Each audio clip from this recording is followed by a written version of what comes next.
Story 1. It's strange how some places stop feeling like places and start feeling like memories. Frozen, blurry, sealed behind glass. That's what Costco is for me now. Concrete tomb of fluorescent lights and cold tile that used to just be the warehouse store. This happened 3 years ago, but I remember every detail like it's etched into me. It was a Sunday. My girlfriend Lisa and I were doing our usual stock-up run. Paper towels, frozen meals. The big stuff you can only justify buying in bulk if you have a Costco membership. We weren't in any rush, just idling through aisles, laughing about the 30-pack of muffins we both knew we'd never finish. It was busy, but not chaotic. Families, carts, the hum of air conditioning, mixing with the low static of overhead music. But right around the cleaning supplies aisle, something felt off. I didn't notice it until Lisa did. She paused mid-step and leaned closer to me. "Do you smell that?" It wasn't strong at first, but once she said it, I caught it too. Something sour, metallic, like rust and mold had been left to rot in a hot car. We looked around, expecting to see maybe a broken bottle of cleaner or someone's spilled protein shake. But the floor was clean, spotless. We kept walking, trying to ignore it, but the smell followed. Every aisle we turned into, it got stronger. Not everyone seemed to notice it. Shoppers passed us like nothing was wrong, but I could see it in the way Lisa's nose crinkled, the way her shoulders tensed. We weren't imagining it. By the time we hit the frozen food section, I was nauseous. "Let's just check out," I said. "Get out of here." We turned toward the front, pushing the half-filled cart fast. That's when things started to bend. I don't mean literally, but things weren't lining up right. First, the bakery section had gone missing. Just wasn't there.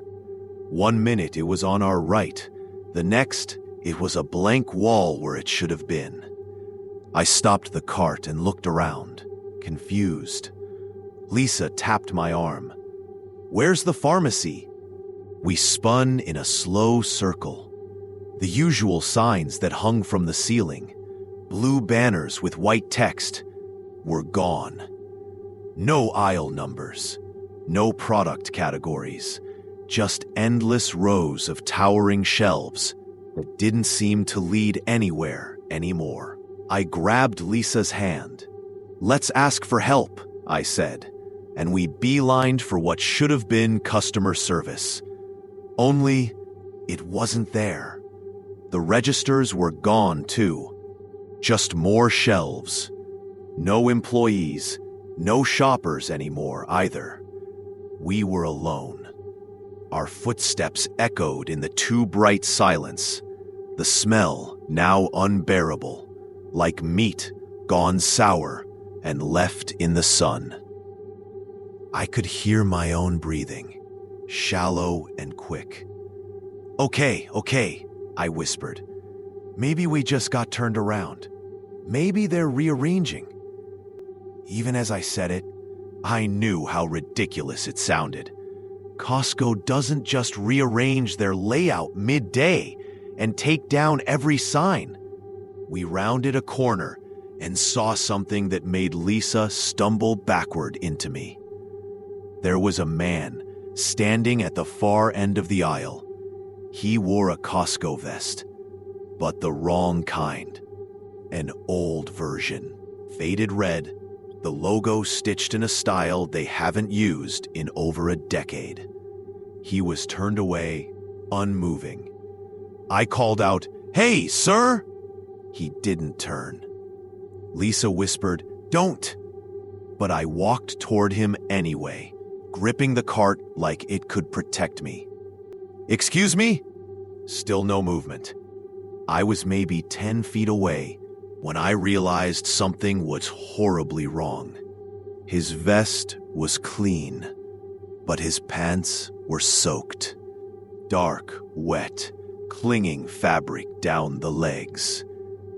And the smell. God, the smell. It was coming from him. I stopped walking. "Lisa," I said, without turning around, "go back the way we came. Now." I didn't hear her footsteps behind me. I looked back. She was gone. There was no aisle behind me, just another blank wall. I turned forward again. The man had moved. Closer. Maybe 2 feet. But I hadn't heard a sound. He still wasn't looking at me. But I could see now that his hands were wrong. Too long, hanging past his knees, fingers crooked and twitching. I backed up, heart slamming against my ribs, every hair on my arms standing up. And then he moved. Just a twitch at first, then a full-bodied jerk, like a puppet with tangled strings. He turned his head toward me, slowly, painfully. He had no face, not like it had been removed, just never there to begin with. No eyes, no nose, no mouth, just smooth skin stretched too tightly over a skull-like shape. I ran. I don't remember how long. Minutes? Hours? Aisles folded into each other like a maze. Shelves towering like cliffs. Shadows creeping between the cracks in the concrete. I found Lisa in the electronics section, curled behind a TV display. She was shaking, eyes wide, whispering over and over, "He's not real. He's not real." We didn't talk. We just moved, clinging to each other, ignoring the stares of mannequins that hadn't been there earlier, and displays showing static that hummed in a low, throbbing pitch. Eventually, we hit the exit, just like that. The light changed, the air returned. We stumbled into the parking lot like survivors of a disaster no one else had seen. Costco looked normal from the outside. Busy, people going in and out, carts full of food and smiles. Lisa never went back. I did once, a few months later. Everything was in its place. Signs, employees, free samples, no strange smells, no faceless man. But I never go near aisle 17, because sometimes, late at night, I swear, I still smell that rot in my nose. And when I dream, it's always the same thing. I turn a corner, he's waiting, and this time, he has a face. Story 2. I was never the kind of guy who paid attention to background noise. The world's loud and full of people doing weird things. If you stop and listen to all of it, you'll go insane. But that changed the night I worked the closing shift alone at Costco. I was in college then, and I'd just started a part-time job doing night restocking. Nothing fancy, just me, a cart, and towering shelves of soup cans and paper goods. Normally there were 3 of us on that shift, but that night it was just me. Brandon had called out sick, and Martin left halfway through for some kind of family emergency. So it was just me and the warehouse. And the intercom voice. It started a little after midnight. I was in the far back of the building, loading pallets of detergent when the overhead speakers crackled on. It wasn't an announcement. Not at first.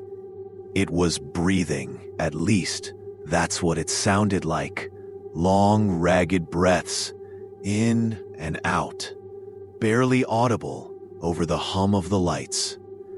I thought maybe someone left a mic on by accident. I didn't panic or anything. I actually laughed, told myself someone in the security room was playing a prank. I kept working. A few minutes later, it came on again. This time, it spoke. Just 3 words. Don't look up. I froze, every muscle locking into place. The voice wasn't one I recognized. It wasn't distorted. Just off. Too calm. Like someone whispering directly into your ear while you sleep. I looked up. There was nothing above me but ceiling. But the lights, those massive industrial fixtures, were flickering. Just the ones over my head. The rest of the warehouse was lit normally. I backed away slowly, my cart rattling across the polished floor. Must be faulty wiring, I muttered, trying to stay grounded. But then the voice came back, this time louder.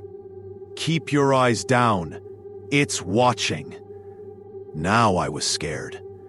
I grabbed my walkie and tried calling security. No response. Just static.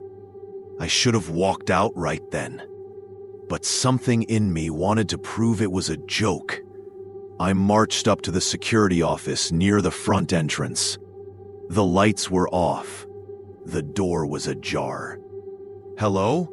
I called. No answer. The monitors were still on. Every camera showed a live feed of the store. Mostly empty shelves, my half-finished pallets. Nothing unusual, except one thing. On every feed, in every single aisle, I could see a shape, a shadow. Not like a blur or a person caught mid-walk. It was still, stationary, but dark silhouette standing at the far end of each aisle, facing the camera like it knew it was being watched. I leaned closer. My reflection trembled in the monitor. The shape was getting closer, not just in one camera, across all of them. It was subtle at first, like a trick of the eye, but frame by frame, it moved forward. Every time I blinked, it was a little nearer, always centered, always watching. I backed out of the office. The intercom flared again. Don't run, it can hear. I turned and sprinted anyway. The warehouse echoed with the pounding of my shoes. My breath came fast, ragged. I heard things I shouldn't have. Claws skittering across concrete. Whispering voices behind shelves. Something wet sliding along metal. I ducked into the walk-in refrigerator and slammed the door shut. Cold, blinding white light. Silence. I pressed my back against the wall, trying to breathe. Then I saw the blood. It smeared across the plastic wrap of meat packages. Long, thin streaks, like fingers dragged along the surface. One of the shelves had a handprint on it. I wasn't alone in there. I turned slowly. There was someone standing between the freezer racks. Their back was to me, wearing a Costco vest, head tilted to the side, not moving, not breathing. I couldn't speak. I couldn't even scream. Then, without turning, they spoke. "You're not supposed to see it." Their voice came from somewhere deeper, inside my head maybe. It wasn't angry, it was sad. And then the lights flickered out. I don't remember much after that. When I came to, I was lying in the break room. Lights back on. Morning sun filtering through the skylight. Store manager was shaking me awake. Apparently, I'd missed the morning meeting. They thought I went home early. There were no reports of power outages. No one else heard the intercom. Security footage? Glitched, they said. Hours missing. They brushed it off, but I never went back. I've heard other employees talk in hushed voices about flickering lights, whispers over the speakers, things glimpsed between shelves. One girl said she saw herself on a security feed, watching from behind the camera. They're always alone when it happens. Always during night shift. I still shop at Costco sometimes. In the daytime, crowded hours. But even then, I don't look up at the lights. And I never, ever walk down the aisles alone. Because whatever I saw in the monitors, it wasn't human. And I think it remembers me. Story 3. I think grief can warp your sense of time, of reality. When my dad passed, everything blurred. Conversations felt like echoes. Mornings passed like fog. For weeks, I barely left the house, except to run errands that forced me to be around strangers, just to remind myself I was still real. That's how I ended up wandering Costco on a gray Tuesday afternoon, a week after the funeral. I told myself I needed groceries. That was a lie. I just didn't want to be home. The silence there felt too loud. I wasn't in a hurry. Just roaming aisles, tossing random things into the cart. A box of protein bars, batteries, a giant tub of trail mix I'd never eat. The store wasn't busy, just a few older couples and a handful of moms with kids. Everything felt off, slightly muffled, like being underwater. I chalked it up to the way I hadn't really slept in days. Then I saw my dad. Not a lookalike, not someone with his build or his shirt or his gait. Him. He stood at the far end of the paper goods aisle, staring at a wall of toilet paper. Same worn khaki jacket, same stoop to his shoulders, same gray, thinning hair. My heart stopped. He turned toward me, slowly, as if he'd been waiting for me to notice. His face was blank, not expressionless, blank, like a wax figure that had melted just enough to be wrong. I dropped the box in my hand and blinked hard. He was gone. I rushed to the end of the aisle, turned the corner. Empty. I stood there for a long time, trying to calm the thundering in my chest. People passed me like I was invisible. Eventually, I shook it off. Told myself it was grief, hallucination, memory mixing with reality. I even smiled bitterly at myself. But then it happened again. In the freezer section. There he was, inside the glass, behind the frozen peas. Just standing.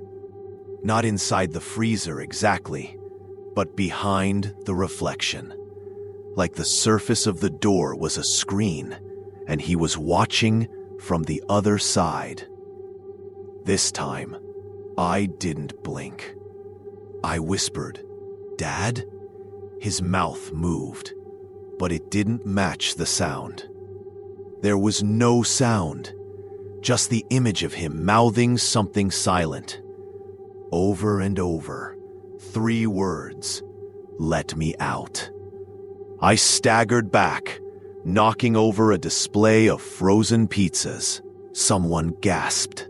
An employee hurried over, asking if I was all right.